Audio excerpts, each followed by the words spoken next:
Serving all the Polk County.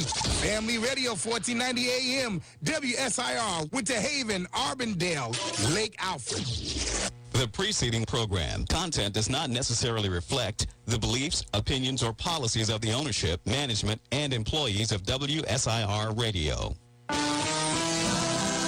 Welcome to this session of Let the People Speak. This broadcast is backed by PMJA, the Poor and Minority Justice Association.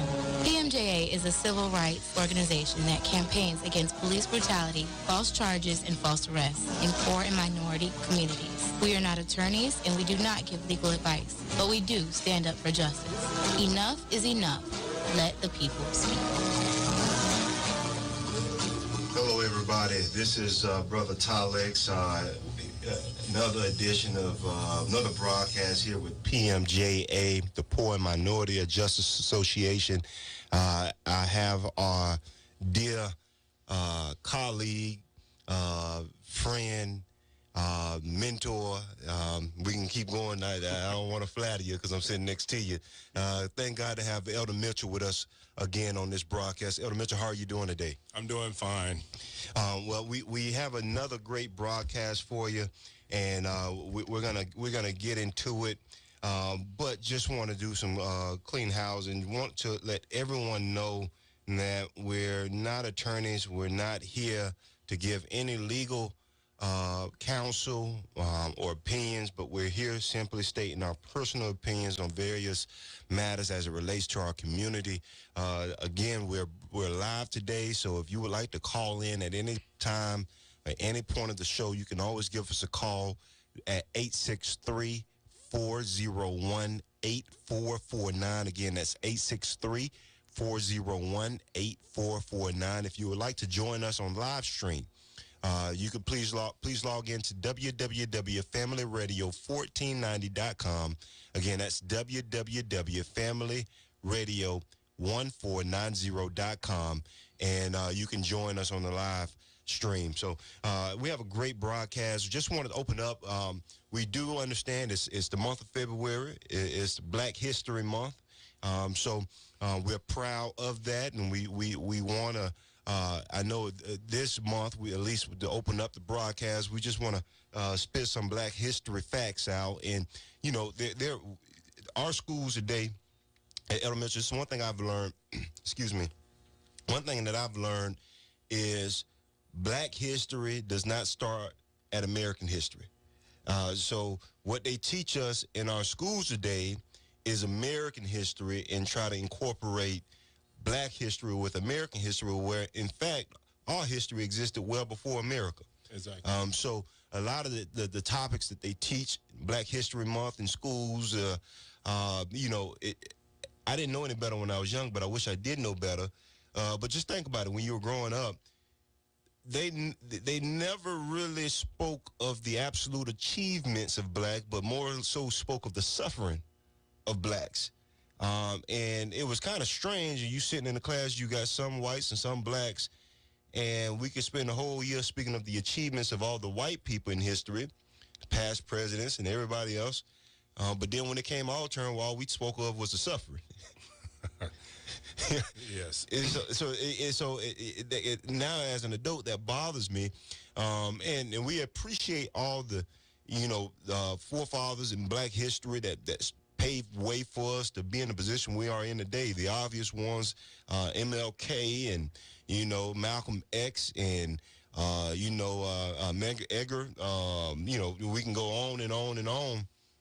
But there's a lot that we don't know of. For instance, a lot of people touted Hillary Clinton for running for president.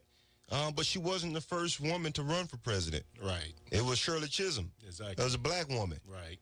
So there's a lot of positive Black history out there that our youth don't know about. So I'm going to attempt. I can't say what I'm going to do, but I'm going to attempt. At the beginning of each broadcast, I want to throw out some facts so our young listeners can know of some of the great achievements and some of the lesser known figures in Black history. But you also want to know Pastor Cal will be on later on via phone call. He'll be calling in at some point to join us on the broadcast. But I want to speak of one in particular person in Black history, and I think his story stands out. He was a significant. What he did was significant. Let me put it like that. His name is Robert Smalls, and I just want to read something that I pulled from WEDU. That's PBS, the PBS network, and it's just some facts about Mr. Smalls, Robert Smalls, that I want to read to you, and we'll open up that way. Then we'll go into our segment, speaking of some of the issues in our community. And please feel free to jump in, Elder, at any time. If anything you want to add to it, or if you find, if it's another individual you want to speak of after this one or before this one, just jump in. But here we go. And we're speaking of, again, this is Robert Smalls, and he was the first slave to sail to freedom. He didn't take the Underground Railroad. He didn't escape on foot. And I want to point this out because he had a significant way. It was an interesting way of finding freedom. So he's the first slave to sail to freedom. Right. So it says, I'm just going to read again. This is an article from PBS, and you can find it on pbs.org. And you can go under. They have a topic: 100 amazing facts about the Negro.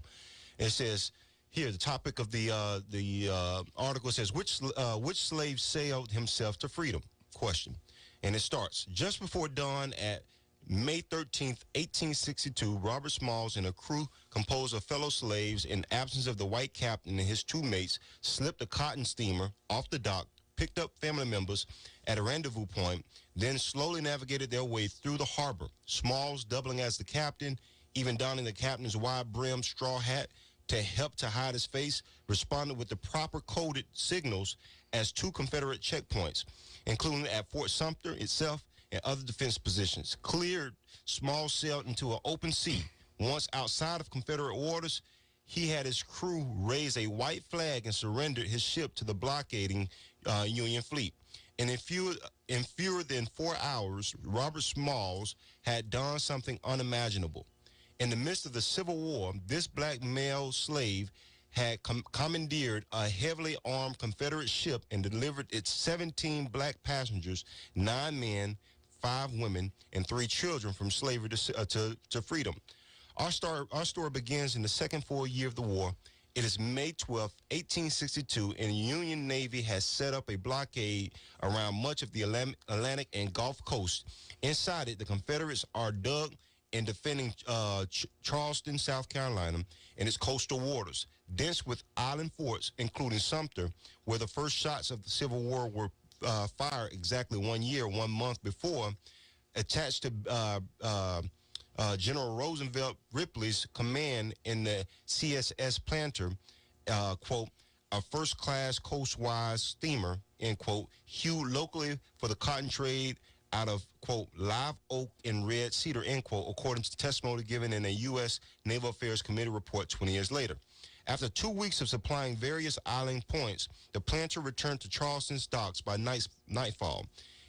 It is due to go out again the next morning and so heavily armed, including approximately 200 rounds of ammunition and 32-pound pivot guns, 24-pound howitzer, and 4 other guns, among them one that had been dented in the original attack at Sumter. In between drop-offs, the 3 white officers on board, Captain C.J. Ralia, pilot Samuel H. Smith, and engineer Zurich Pitcher, made the fateful decision to disembark for the night, either for a party or to visit family, leaving the crew's 8 slave members behind. If caught, Captain Ralia could face court-martial. That's how much he trusted them. At the top of the list is Robert Smalls, a 22-year-old mulatto slave who had been sailing these waters since he was a teenager. Intelligent and resourceful, defiant with compassion, an expert navigator with a family yearning to be free. According to the 1883 Naval Committee report, Smalls served as the ship's virtual pilot, but because only whites can rank, he is slotted as wheelman. Smalls not only acted the part, he looked it as well. He is often teased about his resemblance to Captain Raleigh. Is it his skin, his frame, or both? The true joke, though, is Smalls' too spring. For what none of the others know is that he has been planning for this moment for weeks and willing to use every weapon on board to see it through.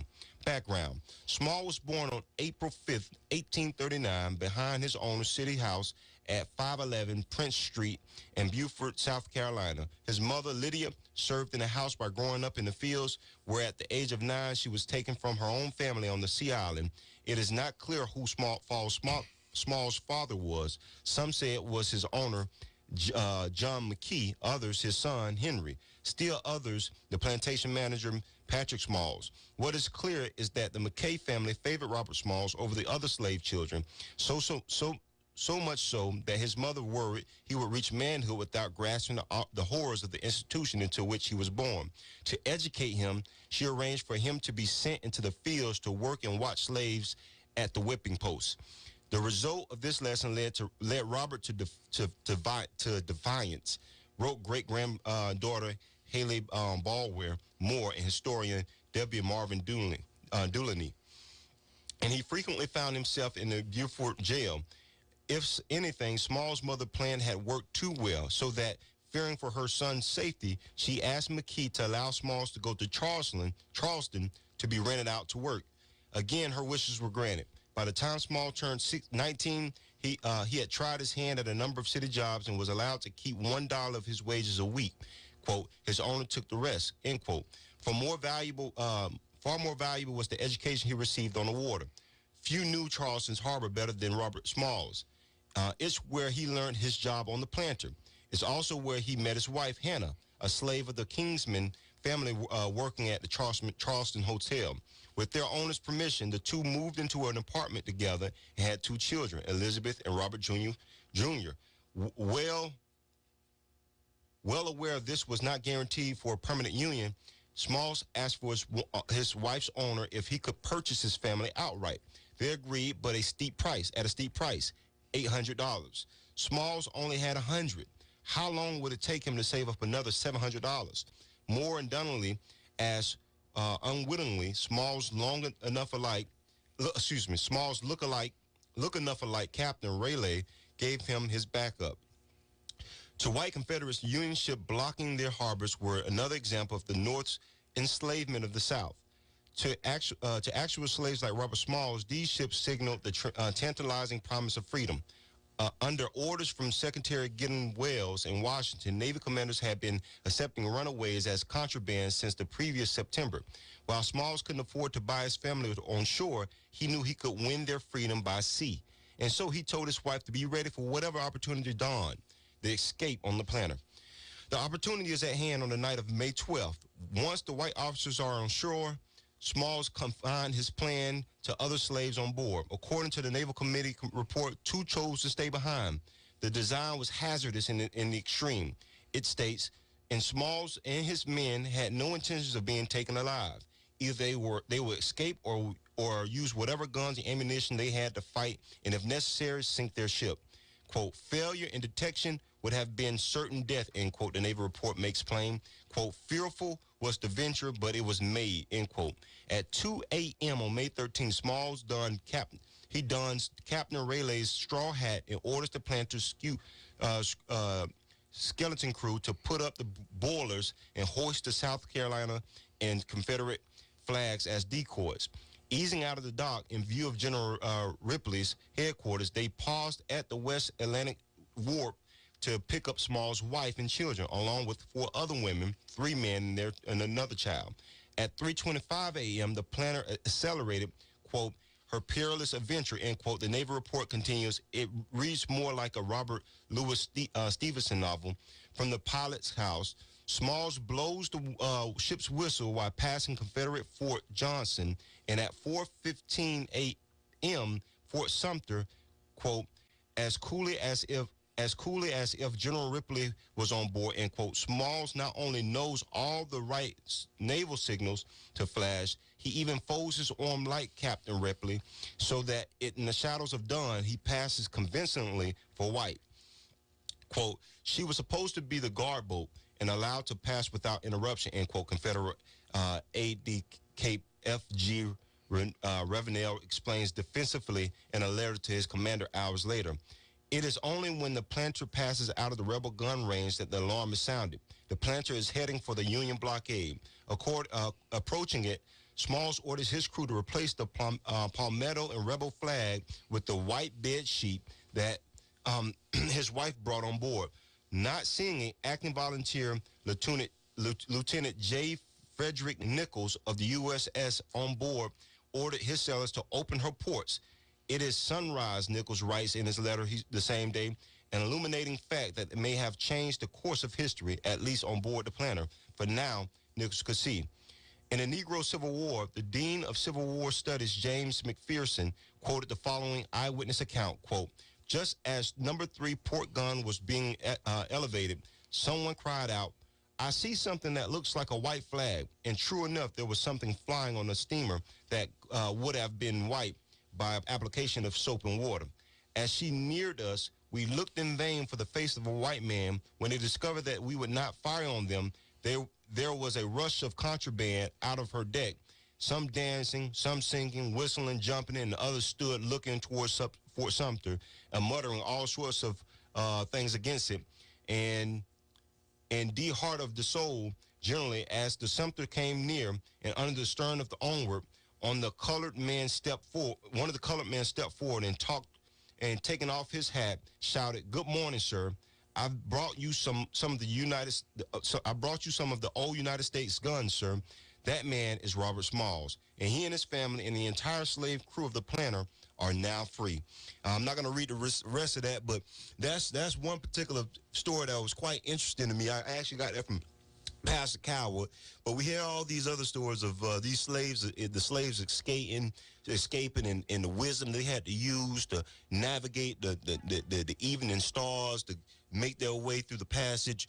But here we found a man of patience, Mr. Robert Smalls. I think that was miraculous in the way that he was patient enough to learn the system. Right. That's something that we're dealing with today. Exactly. He learned the system and learn how to manipulate the system to his advantage to freedom. Right. And so I thought that was profound. That's a great story. That's something that you all can look up yourselves. Robert Smalls. That's a good table discussion with your children while you're sitting down for dinner on tonight. I hope you enjoyed it. What do you think about that, Elder? I almost called you Elder Smalls. Not that powerful. But that's a good story. And I was listening to you reading, and one of the things that came to my mind is you was mentioning the colored man. And at one point in one generation, we was the black men. Now we are African-American men. You know, and that's what's confusing to our young people. We come up with all these different names, and we know who we are? That's a good question. And we have to be able to teach these younger people today, you know, we're black Americans, African Americans, you know, who are we?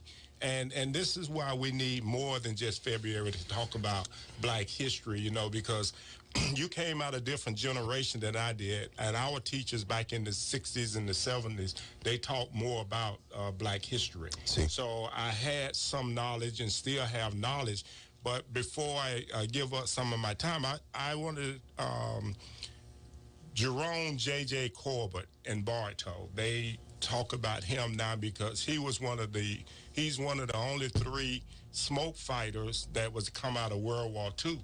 And that's history. Wow. American history, but it's here in Polk County.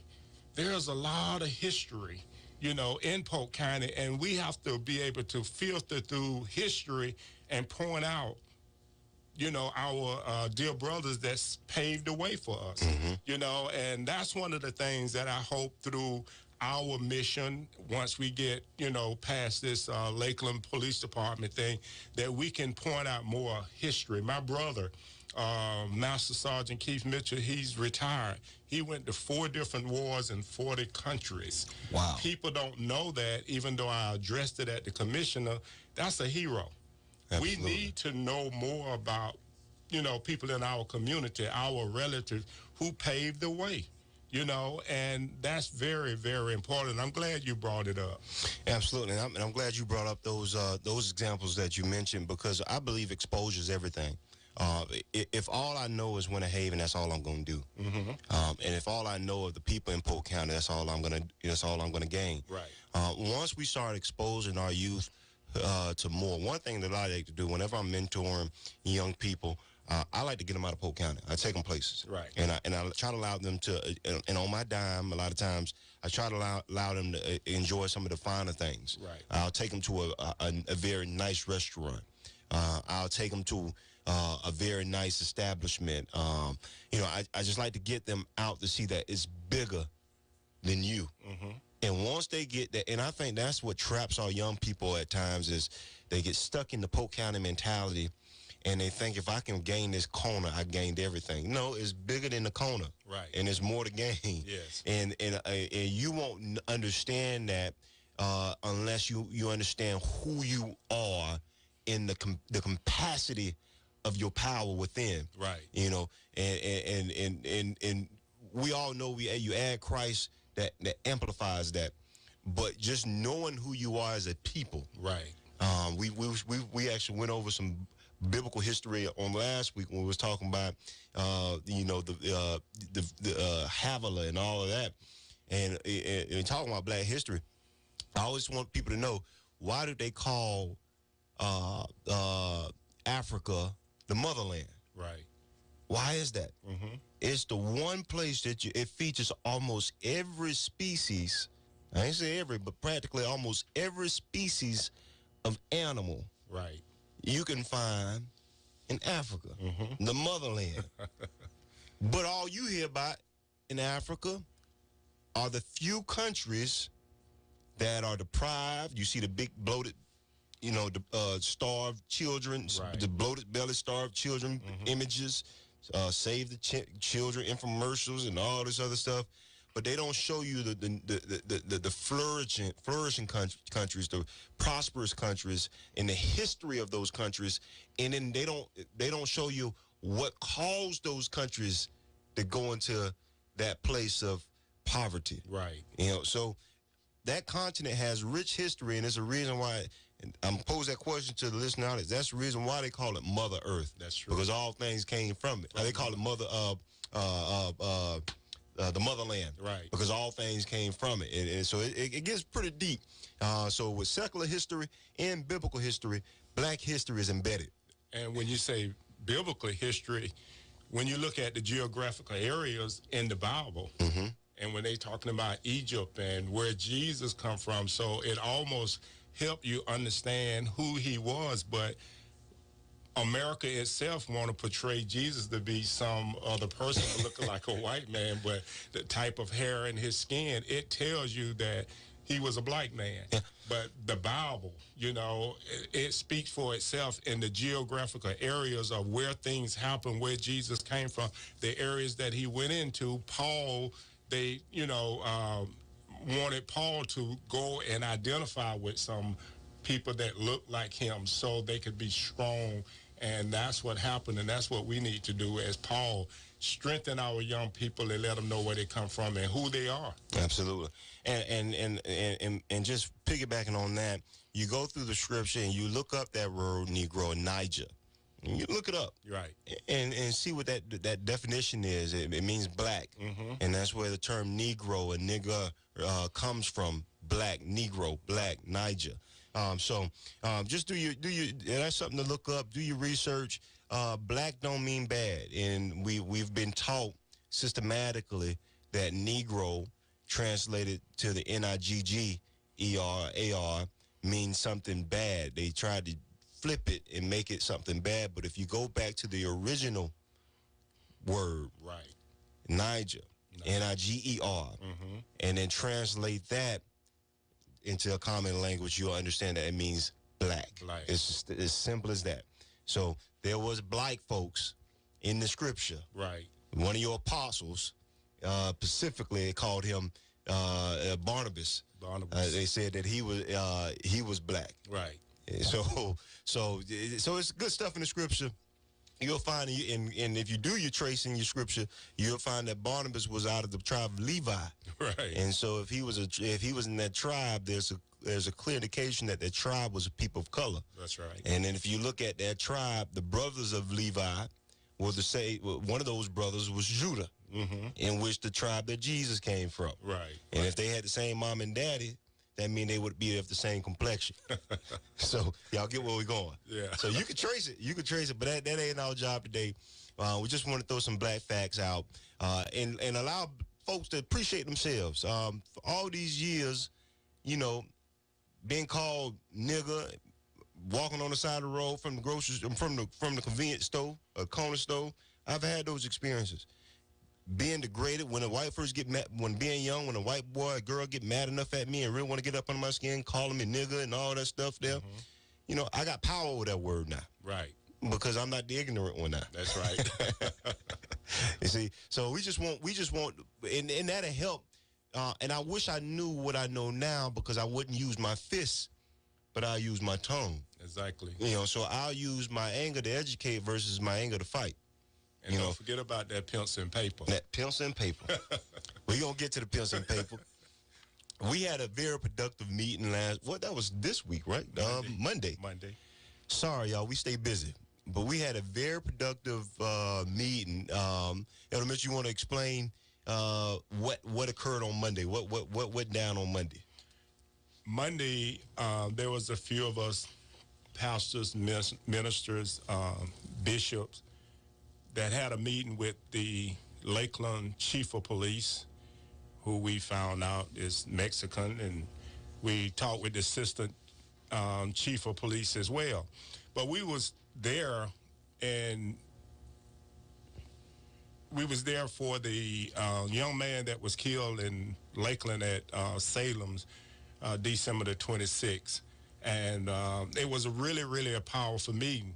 And our main thing was to let the chief know that we are not violent people. We are peaceful, and we had a peaceful march. Absolutely. We had a peaceful protest, and the meeting was peaceful. I think the chief was happy to know that we was all about, doing things the right way. How can we help Lakeland Police Department, Bartow Police Department, and all the other departments? And I think they was more shocked the fact that the way we presented ourselves, the information, and just the way that we carried ourselves. But it was a very productive meeting. We learned some things that the investigation was over, so we was able to talk more about the police officers themselves, the policies, and all of these things that we're going to have to change in general. But the first thing you have to do is get the understanding of the people that you're dealing with. Absolutely, and I'm glad you brought that up. And we got Minister Dana here as well. He was at the meeting as well. So I'm going to ask Dana to chime in as well as we go through this meeting, because that's what we want to talk about. The second segment of this of our broadcast, we want to discuss this meeting essentially. And I'm glad you brought that up, because you can't fight a fight if you don't know who you're fighting. That's right. And if you don't know what you're fighting. And a lot of people, and I hope y'all don't count us for ignorant and think that everything that we do, we're not doing it, second guessing ourselves. We're not doing it in practice. Everything that we're doing is calculated, and it's for the betterment of all men. That's right. Our job is not just to try to find resolve in our community, but we want the governing officials to do right too. That's right.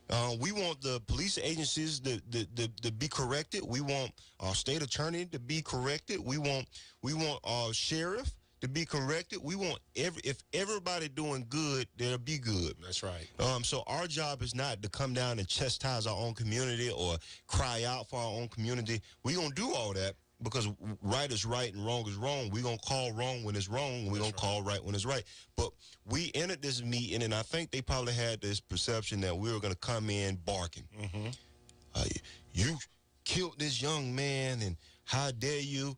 No, we went in there sensibly. Right. We went in there asking questions. First, we went in there proposing, and we asked questions, and we asked fair, honest, and tough questions. Right. And I'll let you go over some of the questions you had, because I think you stuck a couple daggers. But the biggest thing we took away from it, we got their position. We understand.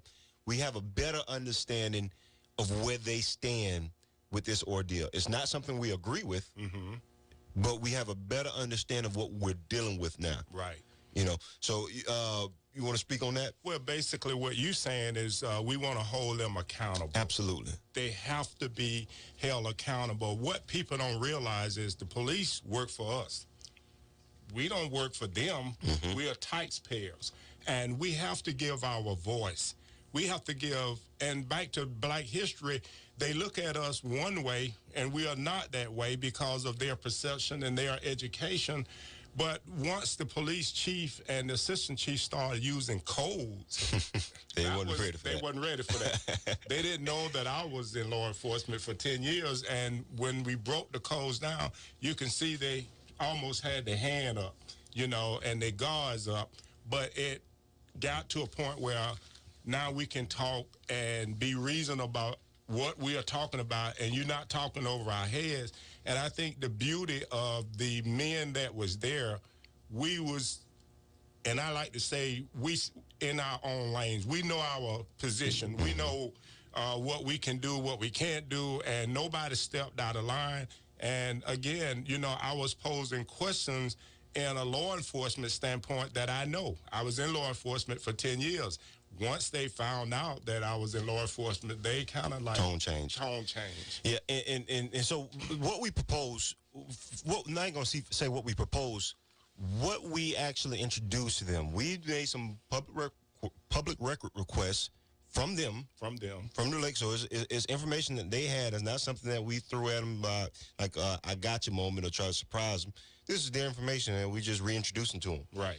And so we spoke of it on, I think, maybe 2 broadcasts 2 weeks ago, where Pastor Coward, I don't know if you recall to listen to the audience, I don't know if you recall, but we had Pastor Coward read out 3 different clubs in the Lakeland area, not even clubs, 3 different establishments in the Lakeland area that got a number of complaints.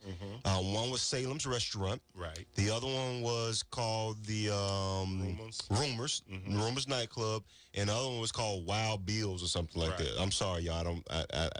That name just ain't sticking to me. It's something like that, like Wild Bill, Wild Chuck, Wild something.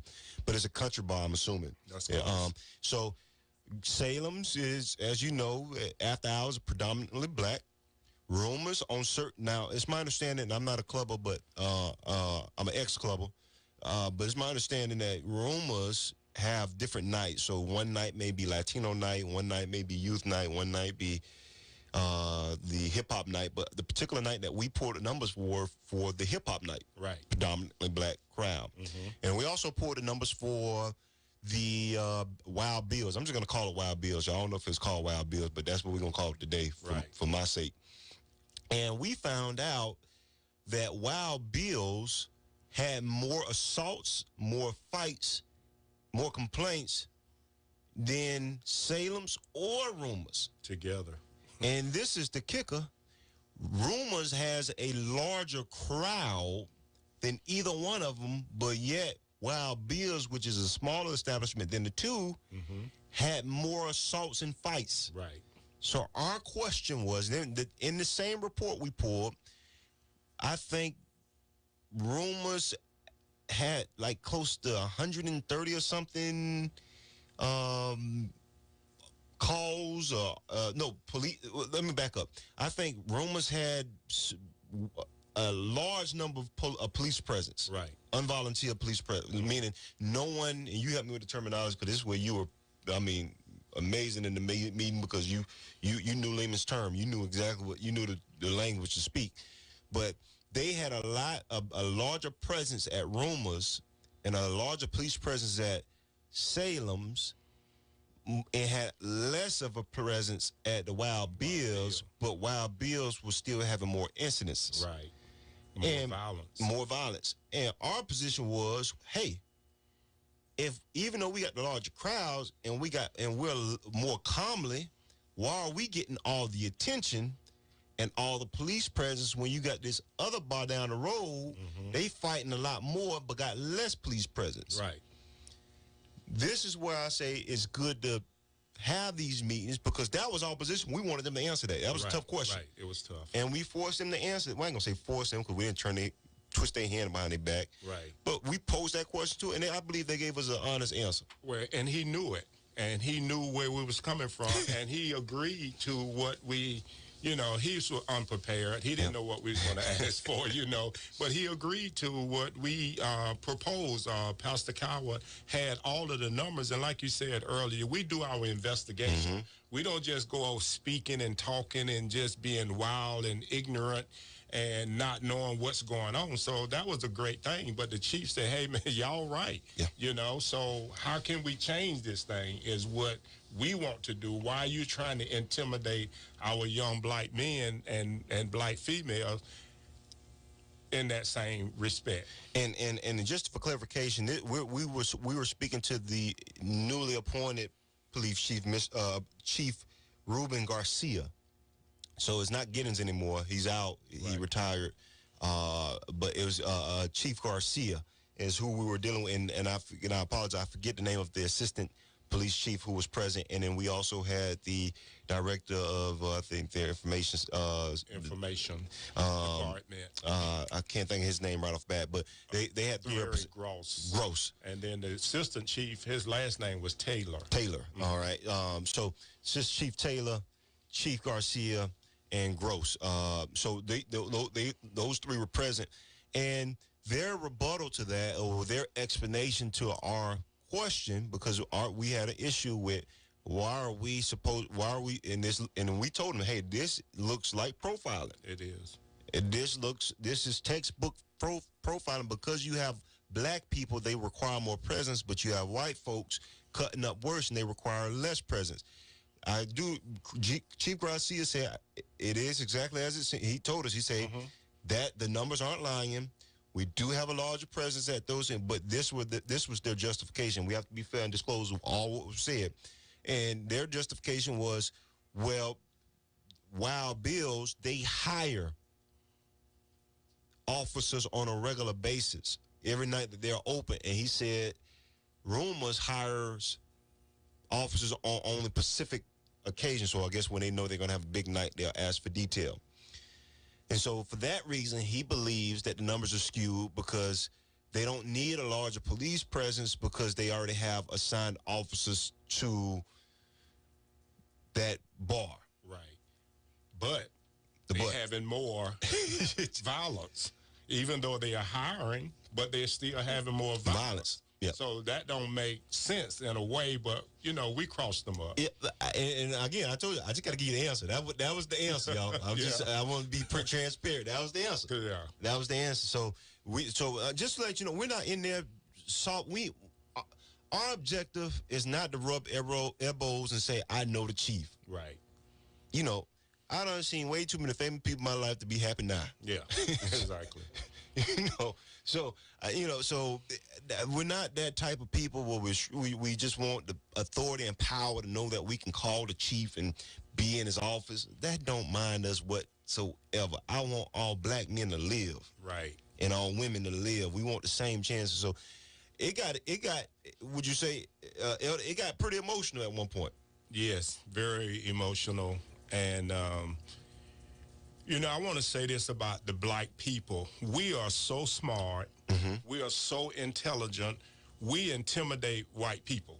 When you say black, people start, looking around, grabbing their purse and different things like that. And that's what we have to let our young people know, mm-hmm. that you are powerful. You are God put us on earth for a reason. Mm-hmm. And these white people, polices, they understand it. So it's not that we are doing such violence like they are.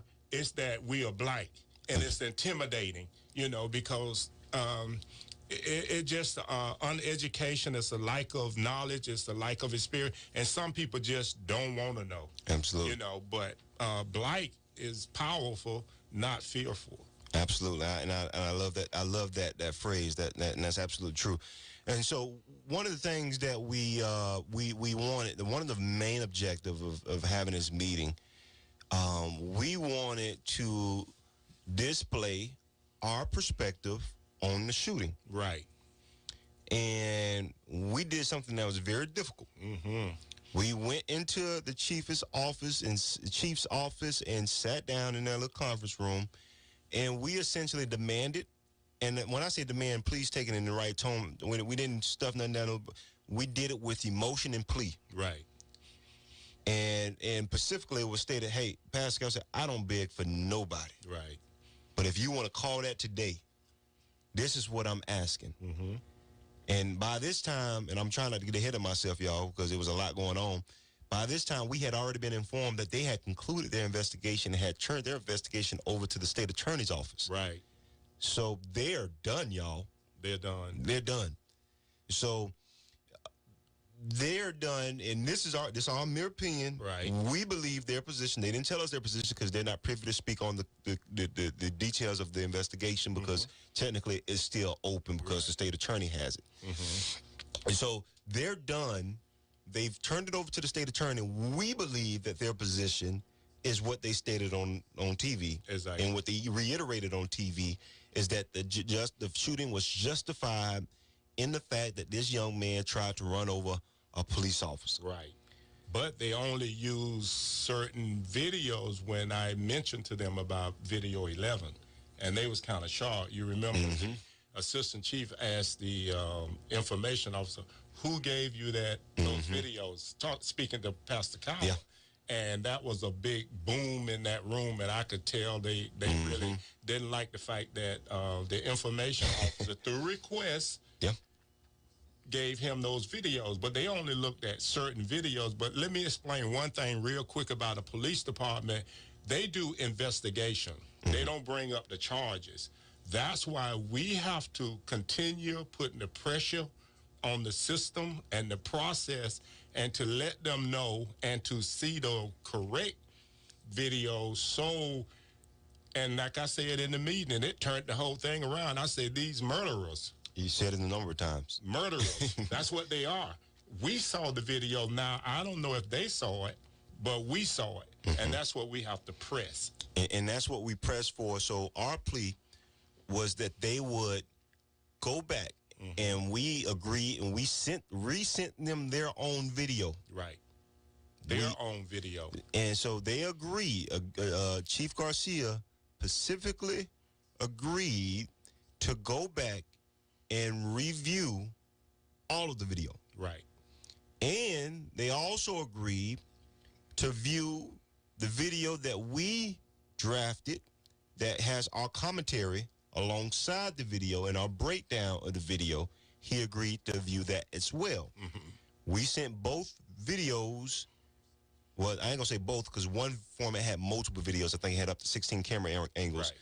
And plus the video with our commentary that we Pascal had professionally done, edited.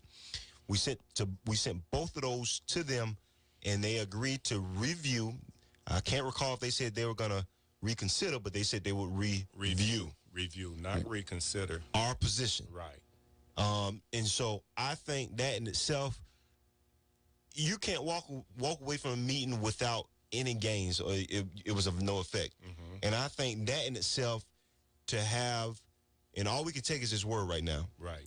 And we don't know much history on him. I met him one other time in a meeting that I had to speak at concerning this issue in the city of Lakeland. And so we don't know if he's a man of his word. We don't know if he's politicking. We don't know. But what we requested that he go back and review specifically the angles that we've asked. Right. In the time frames, we gave them the exact time frames. As a matter of fact, they knew the time frames because Gross corrected us or confirmed that we had the right time frame. And because our issue was, you can't base your investigation solely on the clip that was shown to the media, because that's not the totality of the video. Right. That is not a complete picture of the occurrence. And so we're asking they go back and view from the point that the entire thing from when he first got to the parking lot to the time that he ran into that building. Right. We want them to see everything. Because if you see that, there's no way that you can find yourself justified in.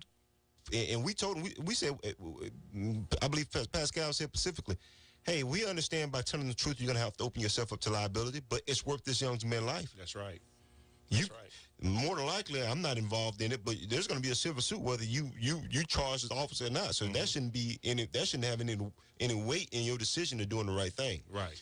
And at that point, that's when it got pretty emotional. Because that's when Pastor Coward went in and told them his absolute objective.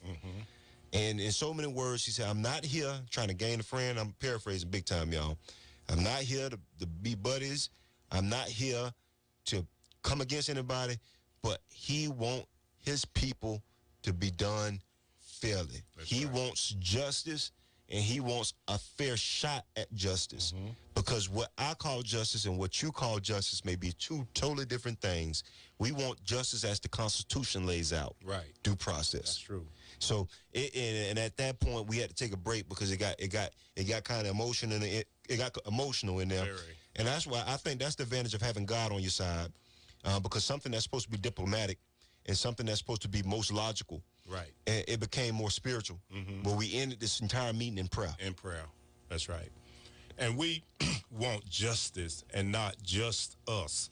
Absolutely. Because now that they put these police officers back on the streets, it's disturbing to me because simply the videos that we saw, I saw for sure that a white police officer ran up to the vehicle that the Mike was driving, and he shot and he ran. Now, when you see that video and you still have the same consideration or whatever, now we got a problem. Yep. That's a major concern because let's say they were justified in the shooting, which is not the case. Please get that clear. But let's say we take that position and I was justified in the shooting.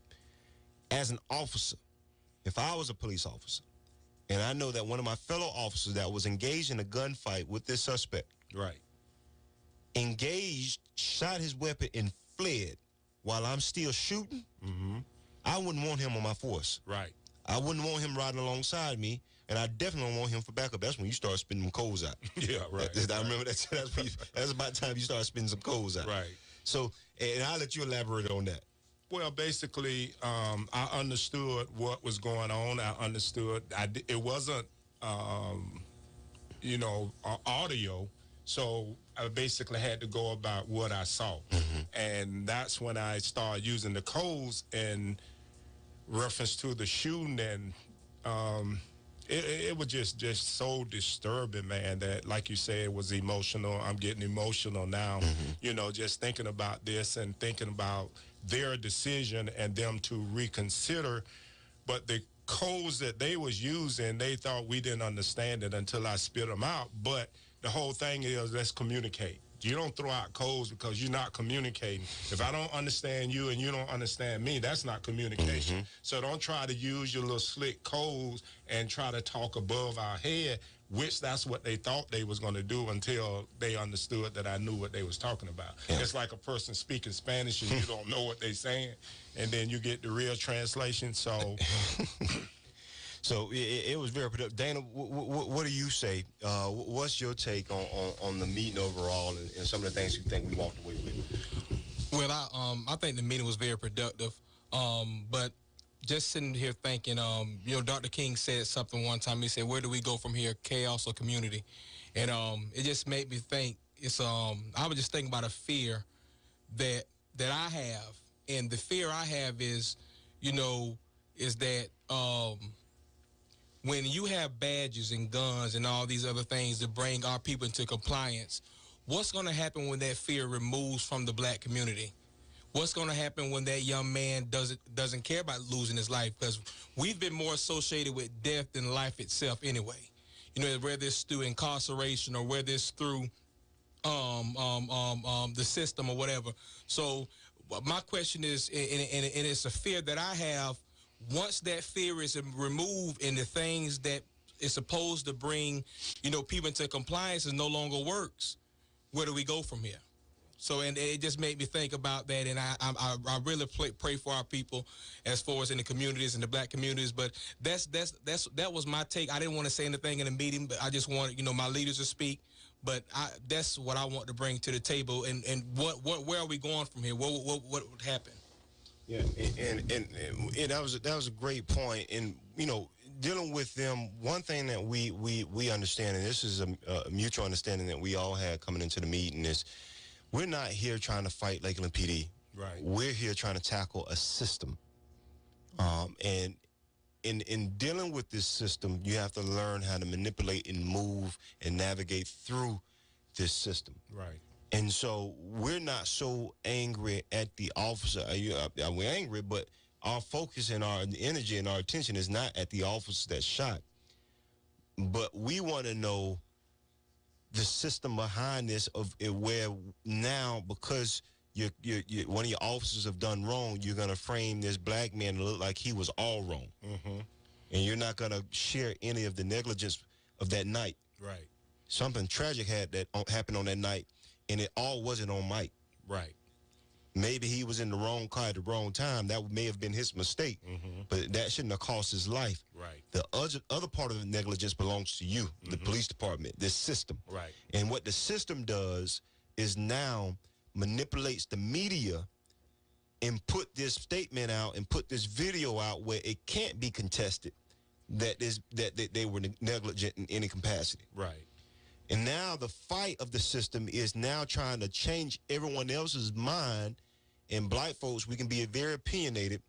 After you've seen it for yourself, it's hard for you to go back and reevaluate because you've already set your opinion. Right. And it's hard to conduct change, whether that's mentally, physically, or emotionally. It's difficult to affect change because change causes confusion, because you have to go from one state to another, and change causes unrest. Right. And everyone loves convenience and hate to be inconvenient.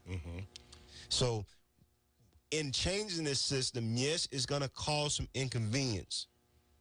Yes, it may make an agency mad at a people, but they already mad. Right. Yes, it may stop them. It may cause them to stop and pull us over more, but they already doing it. Yes, it may cause them to pull the trigger, but they already pulling. Right. So I like what Dana said. Right. You know, if we already seeing more death than life when you compare our relationship, it can't get any better. So why not fight? Why not fight for better? Right. And so that's our fight. It's again, never mind the preachers that won't back us at this moment. Our door is always open. Right. Right. And that's what really happened, Minister Talex, is I think the chief, before we got there, it's the black ministers in Lakeland and the NAACP was calling us outside agitators. See, and that's what they had their guard up. But I think when they left there, they saw a group of concerned ministers, and what we did, we left out of there with, okay, we can we can have a dialogue with these men, because we came in with perfect information, confined information, strong information. So they had to leave with, oh, these guys are not the agitators as we have been called, but somebody got to take a stand. Martin Luther King say, if you don't take a stand, you'll fall for anything. Absolutely. So and so we just want the community. We just want to update the community on on our efforts and what we're doing. Please support us. You may not come out to all of our planned actions. You may not donate any funds to help with these actions, because things got to get paid for. Never mind that. At least pray. Right. Our thing is, we take the entire scope of help. Help ain't defined by what's present. We take help in every form. Right. So if you got a connection with God, use it. Right. If you have resources, give it. That's true. If you have strength, share it. Right. So we take all help, and whether you are a person, and I always say this, you're entitled to your opinion until you reach facts. And we're not upset with anyone that had a prior position or had a prior opinion that was opposite of our position. Right. We're fine with that. But once these facts are revealed unto you and you change your mind and you see that we weren't as crazy as you thought we was, come on. Right. We ain't going to look at you sideways. Trust me, we got people on the camp now that was once talk about us. I think we've been saying this from day one. We've been asking y'all to call in. When you call in, we always say we won't take offense. We appreciate your criticism. as you can tell, we've been logical in everything we do. We're not emotional. We won't emotionalize it. We won't be combative. We won't be destructive. That's just not what kind of people you talking about. People with a brain. And I won't ever involve myself in something. One, first of all, if God ain't in it. That's right. And two, I believe in my leadership. So if God ain't in it, and if my pastor don't approve of it, I won't be in it. Right. And so if God in it, and then I see my leader in it, and then I see people that's connected to my leader, and that respect is mutual, I'm in it too. That's right. And a lot of people say, well, look how many people King had following him. Exactly. You know, and I don't mind. I have many layers in my life. Some layers I lead, some layers I follow. And you said something, and that means everybody knew their place. Right. Some people spoke, some people sat. Exactly. And so that's what has to happen in our community. Everyone needs to know their place. And that's what I said earlier. If you have resources, share it. If you have a prayer, send it. Know your help. Right. And give it. And that's all we asking for. That's all we asking for. So this is my plea. My pastor gave one Monday. I'm giving y'all one today. Y'all support. And I think it's time out for the games as it relates to our community, because all young people are still getting locked up, put away, shot. It ain't stopped, y'all. So we'll be ignorant to allow it to continue to happen without putting up a resistance in any way. Right. I think that onus is on us. And the thing it is, again, Minister Talex, is what if it was your child? That's what we need to ask ourselves, because if we don't stand up and be men about this thing, it's going to happen again. You know, and then the next officer that killed one of our young people, then they're going to walk. That's the way the system is, and they are hoping that we cool off sooner or later, because that's history for us.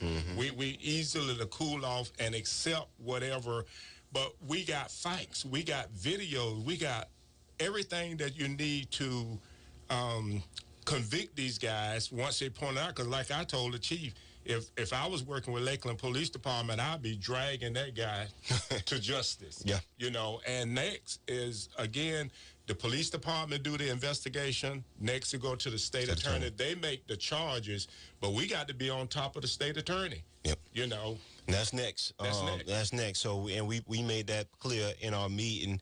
Once we determined, and once we were informed that their investigation has now been turned over to the state attorney's office, now it's our job to put pressure on the state attorney to do the right thing, and we're going to come to them and propose the exact same thing and demand and ask for the exact same thing, which is fairness. We want, and we're not even sure if they have the entire, we couldn't get clarification on that. Right.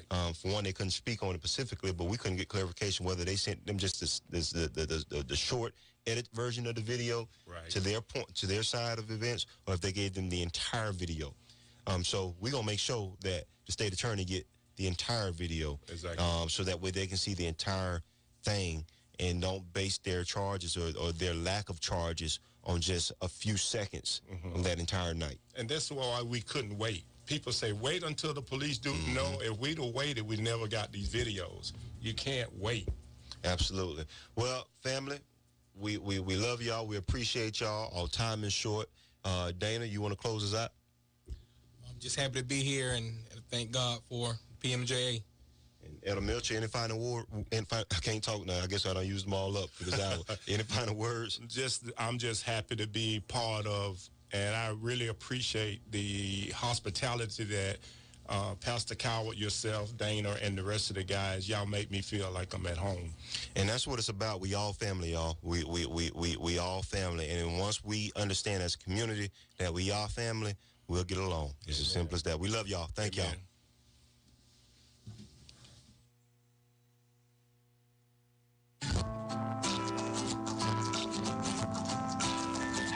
PMJA takes your complaints.